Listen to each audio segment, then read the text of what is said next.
Sí, sí se ve.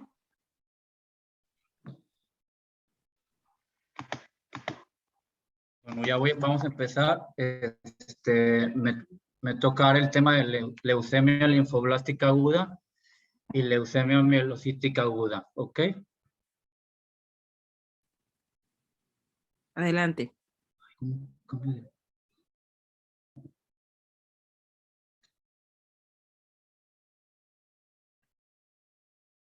Planas aquí, espérate, se van cargando.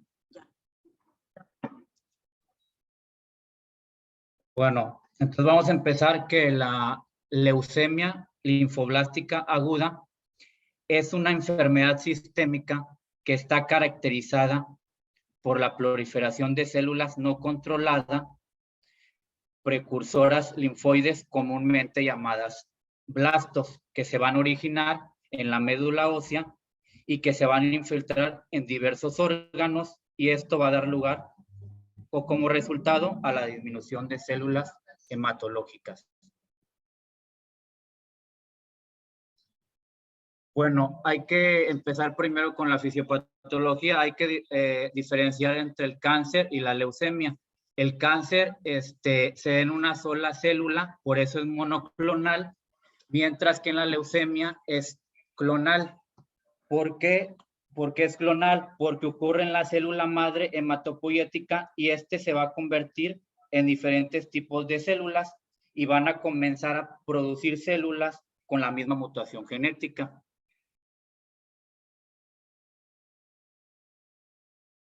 La leucemia linfoblástica aguda es la neoplasia más frecuente en la infancia en el 80% de los casos.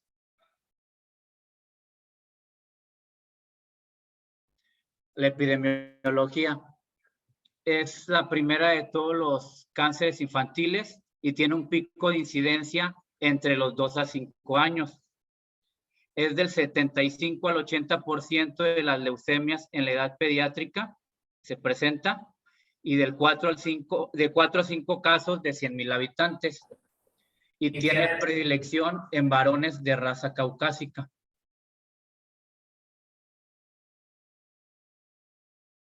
En México es la primera causa de morbilidad en menores de 18 años.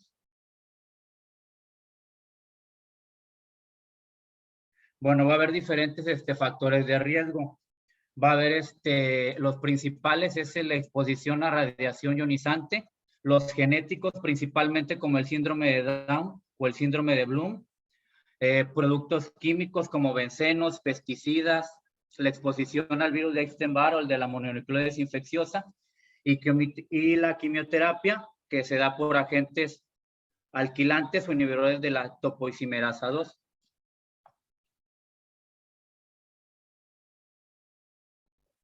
La etiología, hay diferentes etiologías. Pues las principales es que un peso al nacimiento más de 4 kilos, la edad materna más de 35 años y la edad del padre más de 40 años. Una historia materna que ya haya tenido pérdidas fetales, tener un hermano gemelo con leucemia, alcoholismo o la exposición a hidrocarburos.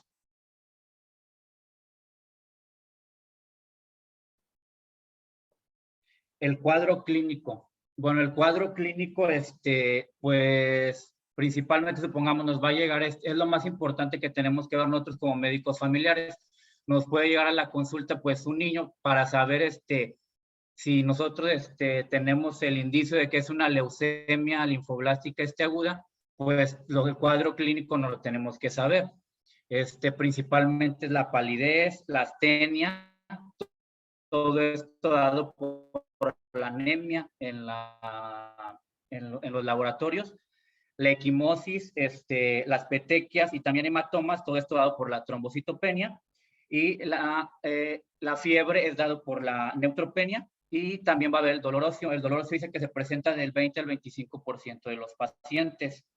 También también se presenta en un 65% la hepatoesplenomegalia. También tenemos que ver, dice que en los varones tenemos que auscultar bien los testículos, porque en la leucemia linfoblástica aguda se presenta presenta un edema, puede ser unilateral o bilateral. ¿Puedes regresar a la diapositiva anterior, Sí. por favor? Sí, doctora. Anton, ¿por qué es el dolor óseo? Eso es un síntoma común con el que llegan muchos pacientes a la consulta. Oiga, es que doctor, me duelen los huesos. Que al niño le duelen los huesos y le dicen, ay, es dolor de crecimiento. Eso es cierto, el crecimiento duele. No es por por el cartílago de crecimiento.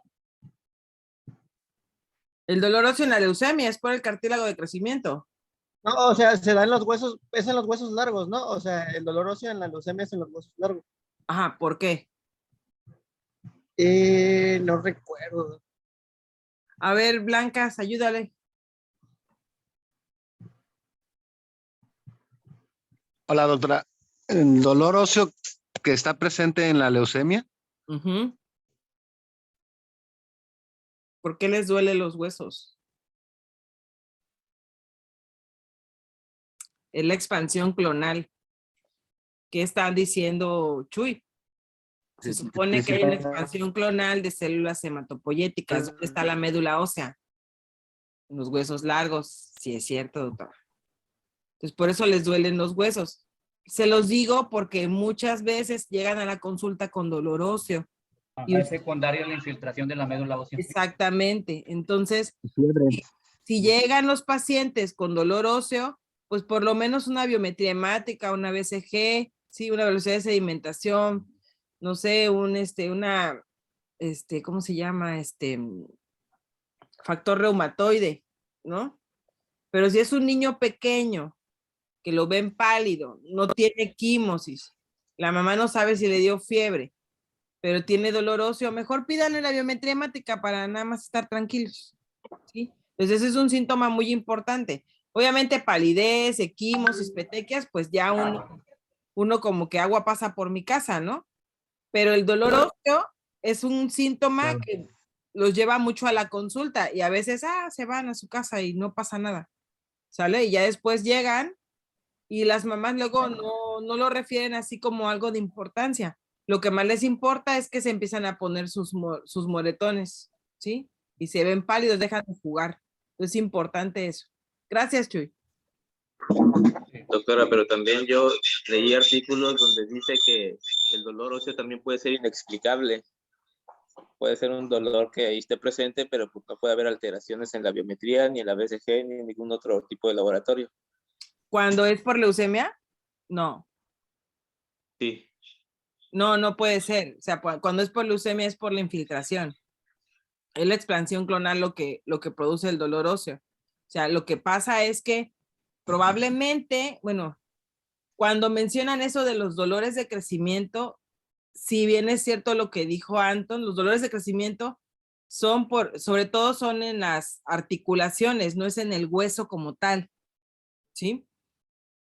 Sobre todo se presentan en la noche, nos acompañan de fiebre, dependiendo del umbral del dolor, hay niños que no lo toleran, que con analgésicos, pues pasa. Este dolor óseo se mantiene ahí, el de la leucemia se mantiene ahí, es un dolor sordo, ¿sí?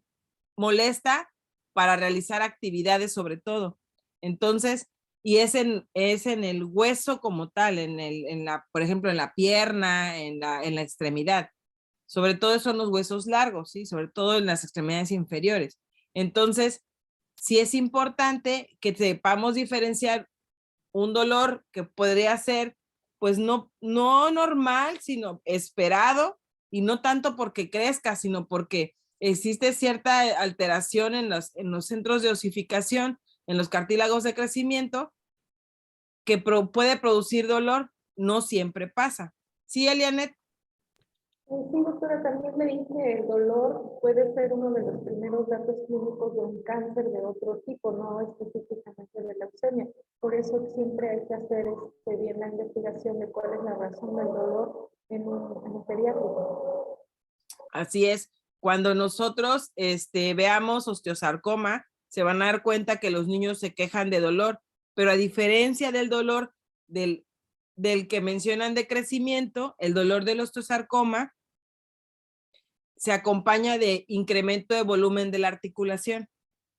Entonces, y se ve muy evidente la diferencia del volumen de una articulación a otra. Por eso cuando tienen estos pacientes dolor óseo, es importante tomarles placas comparativas. Ok, continúa. También nos menciona un artículo que leí que también cuando hay infiltración al sistema nervioso central, pues algunos síntomas que va a haber es la cefalea, el vómito, la rigidez muscular.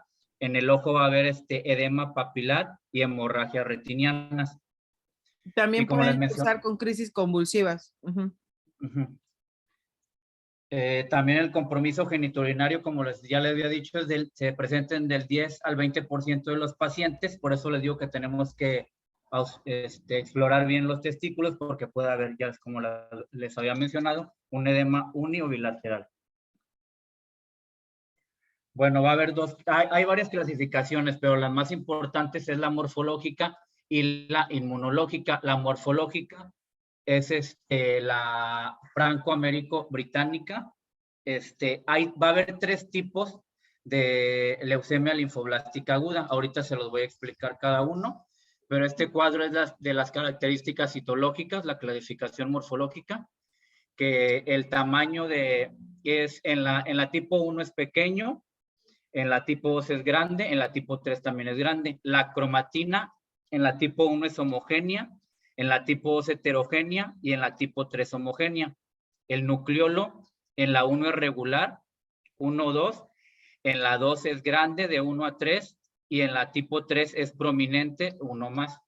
El citoplasma va a ser escaso en la 1, en la 2 moderado y en la 3 de moderado abundante. La basofilia va a ser discreta en la 1, en la 2 va a ser variable y en la 3 profunda. Y las vacuolas van a estar en la 1 ausentes o muy escasas, en la 2 ausentes o escasas y en la 3 prominentes. Ahora sí les voy a hablar de la leucemia linfoblástica aguda, la tipo 1. Refiere que es la más frecuente de las 3, se presenta en el 82% de los casos. Un dato importante que es la de mejor pronóstico y tiene buena respuesta al tratamiento. Y esta va a tener infiltración extramedular. La tipo 2, que es la de segunda en frecuencia, se presenta en el 15% de los casos. Es de predominio en niños de más de 10 años, principalmente en varones, y va a haber una leucocitosis inicial de más de 50,000.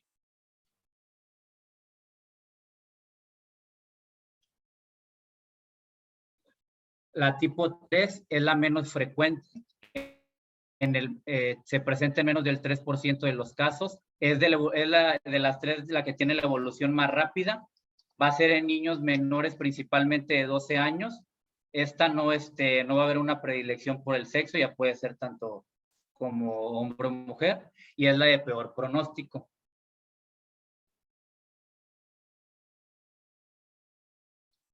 Bueno, ahora vamos a hablar de la clasificación inmunológica. Esta se va a dar por inmunofenotipos y les voy a dar los principales, que es el PrEP temprana, con los marcadores que se presentan, el C19, C10, C22, C79, y la frecuencia es del 57% y el pronóstico es bueno si tiene CD10. El PrEP, los marcadores que se presentan es el CD19, el CD22, CD79, el CD10 y la frecuencia es en el 25% y el pronóstico es bueno. En el PrEP transicional, los que se presentan los marcadores es el CD19, CD10 y la frecuencia es en el 4% de los casos y el pronóstico es bueno. En el inmunofenotipo B se presentan los marcadores 19, 20, 10 y en la frecuencia es en un 2% y el pronóstico es malo, pero ha mejorado en los recientes casos. Y en el inmunofenotipo T, y los marcadores el CD2, el CD5, el CD7 y la frecuencia es del 15% y esta es del inmunofenotipo T, es el de peor pronóstico.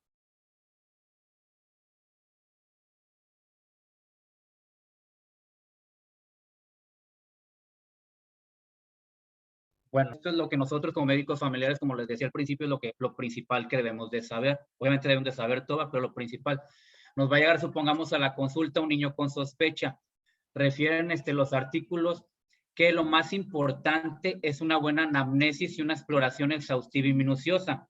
Como ya les había dicho, nos llega un niño, vamos a checar, nos llega a la exploración, pues llega el niño, refiere a la mamá que ha tenido fiebre, que le salieron petequias, equimosis, tiene adenopatías. También cuando lo exploramos vamos a palpar el hígado y el vaso, porque recuerden que se presenta en un 65% de los casos la hepatoesplenomegalia. Y en los varones debemos auscultar bien los testículos porque principalmente hay un edema. Entonces, ya también aparte, después de ya tener, supongamos, la sospecha, hay que mandarle a hacer laboratoriales, principalmente la biometría hemática. También debemos de hacer una química sanguínea completa, pedirle panel viral, citomegalovirus, herpes. También debemos de hacer mandarle a hacer una radiografía, voy a pasar a la siguiente, ahorita me regreso, una radiografía de tórax, porque dice que se puede presentar una masa mediastinal. Eso lo podemos ver ahí como en la imagen, que se presenta una masa mediastinal. También debemos, me regreso, también se puede hacer un ultrasonido, porque también se puede ver un proceso infiltrativo a otros órganos. Ya cuando tenemos el diagnóstico confirmado, lo primero que tenemos que hacer es un hemograma. En el hemograma vamos a tener una leucocitosis a expensas de linfoblastos, perdón, que se presenta en un 50% de los casos. Va a haber anemia en un 80% de los casos y trombocitopenia. También y el diagnóstico definitivo es el análisis morfológico y citogenético molecular del aspirado de médula ósea, es como si fuera el estándar de oro. También mencionaba uno de los artículos que leí que nunca debemos empezar un tratamiento sin obtener una muestra de médula ósea. Y cuando ya es confirmatorio y hacemos el aspirado de médula ósea, se va a presentar, tiene que haber más del 25% de blastos. Esto nos va a dar la confirmación del diagnóstico. Ok. Y para saber alguna complicación de la leucemia, ¿qué más tendrías que pedir? ¿Cuáles serían las complicaciones de la leucemia?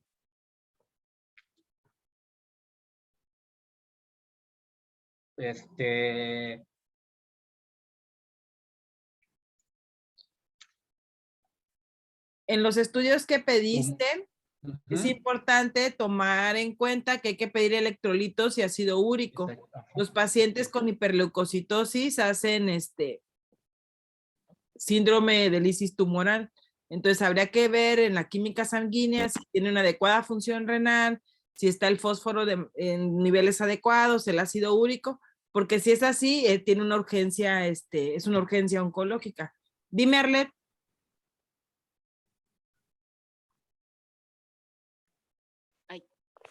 Era para comentar lo del síndrome de lisis tumoral, doctora. Ah, ok, perdón, me adelanté. No, no. Entonces sí es importante eso, hacer un ultrasonido, muy bien. Si el paciente tiene equimosis, pues obviamente la biometría hemática con tiempos de coagulación, porque a veces puede ser, no sé, una púrpura, puede ser una hemofilia, entonces habría que ver esa situación. Bien, hay que hacerle en la primera biometría un frotis de sangre periférica. ¿Cuándo tendrías que transfundir? Es ¿no se debe de transfundir hasta hacer el aspirado de médula ósea?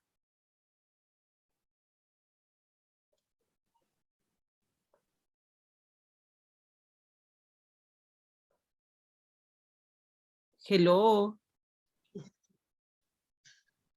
Doctora, no se hace la transfusión antes de hacer el aspirado. Primero se hace el diagnóstico. Ajá. Mi pregunta es, ¿cuándo se debe de transfundir?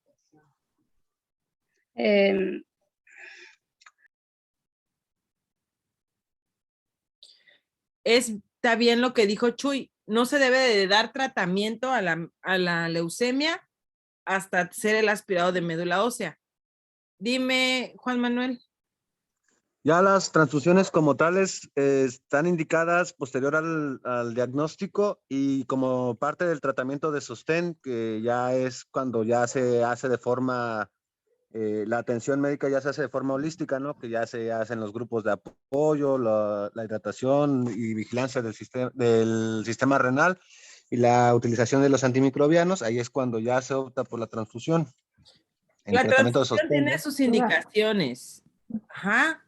¿Alguien más quiere opinar?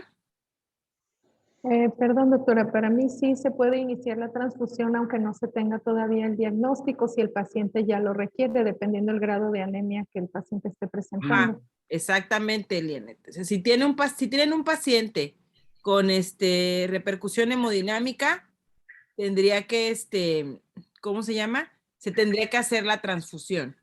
Si tienen un paciente con menos de 20,000 plaquetas y sangrado activo, se tiene que transfundir, ¿sí? La transfusión como tal no modifica el diagnóstico para el aspirado de médula ósea, pero el uso de prednisona sí. Entonces, sí es cierto lo que dijo Elianet, hay indicaciones precisas de la transfusión. Dime, Iris. Doctora, ¿no existe hiperleucocitosis? ¿Está indicado hacer una punción lumbar? ¿Cuándo Bueno, está yo, indicada una punción lumbar? bueno, para hacer, diagnosticar si hay una afectación a nivel sistema nervioso central, se puede hacer una punción lumbar y también para ver ahora sí que la madurez de las células sanguíneas. Pero si hay una leucocitosis y tenemos un paciente con trombocitopenia, podemos realizar, o sea, ¿está indicado realizar una punción lumbar? Pues solamente que tenga más de 20,000 plaquetas. Ok. ¿Ok? Dime, Juan Manuel.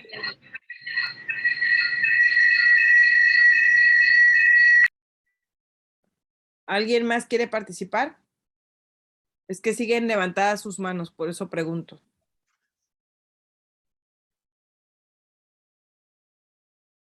Ok, continúa, Chuy. Bueno, es la radiografía, ya se los había dicho, pues para ver si no hay una masa mediastinal. Esta es la imagen de un lactante de 2 años con una infiltración cutánea que pues es un tumor de partes blandas. Bueno, también otros diagnósticos es la citometría de flujo, que es para determinar el estirpe linfoide o mieloide, y los antígenos de superficie de otro estudio, que nos ayuda para darle seguimiento a la respuesta del tratamiento y si hay presencia de enfermedad residual. El diagnóstico diferencial. Bueno, hay varios diagnósticos diferenciales como la mononucleosis infecciosa, que aquí va a haber una presencia de linfocitos activados, la artritis crónica juvenil, una púrpura trombocitopénica idiopática, la anemia plástica, que cuando tenemos anemia plástica se debe de realizar también una biopsia de médula ósea. Y también se puede presentar el síndrome de hipereosinofilia y la linfocitosis también, que es secundaria a una infección viral.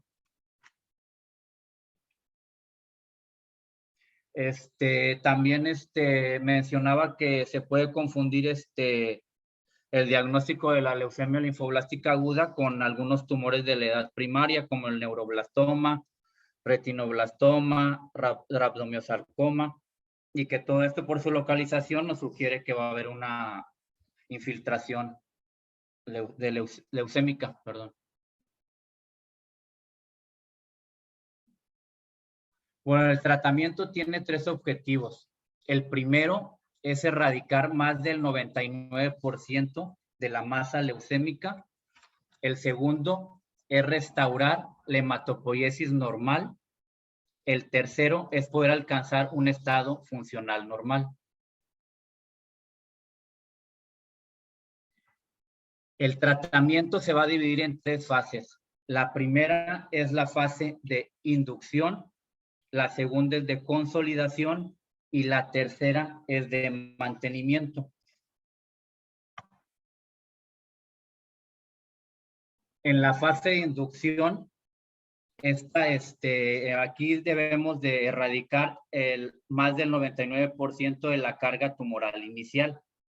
Y los medicamentos que se dan principalmente es la vincristina, daunorubicina, ciclofosfamida y dexametasona. La duración es de 10 a 15 días y por lo principal se va a diario al hospital para que se les pongan las quimioterapias intravenosas y también se da un tratamiento bioral, pero pues esto ya es desde casa.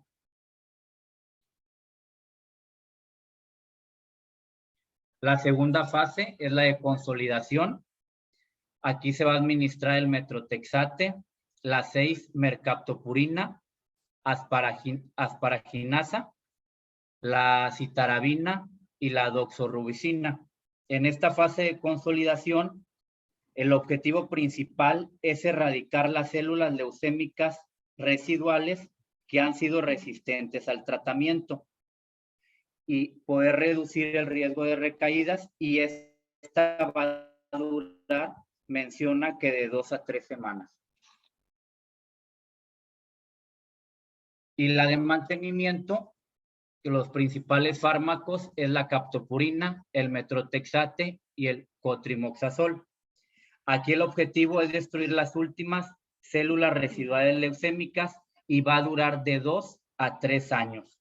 También como profilaxis, otros medicamentos que se pueden usar, ya les había mencionado el metrotexate, la citorubina y la dexametasona. Estos van a ser por quimioterapia intratecal.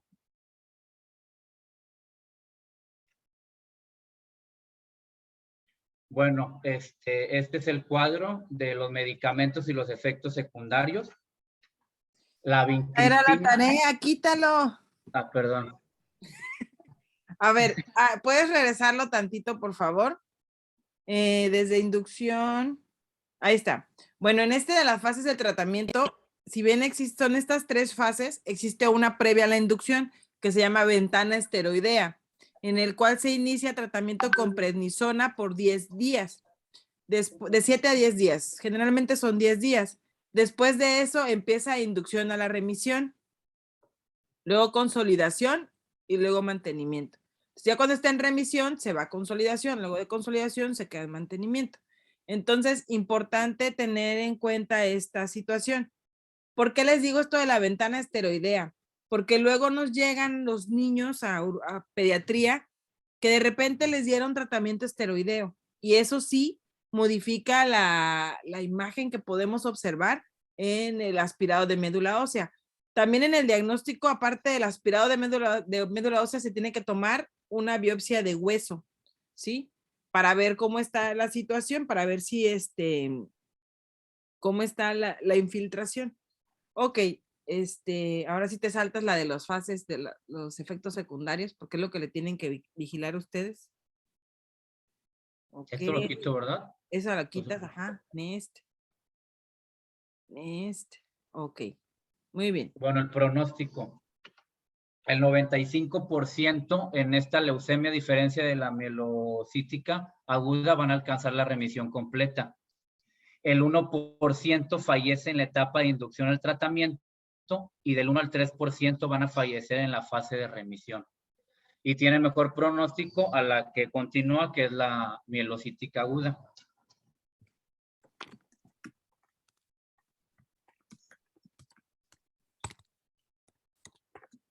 Bueno, vamos a continuar con la leucemia mielocítica aguda. Nada más, ¿sabes qué? Vamos a terminar la sesión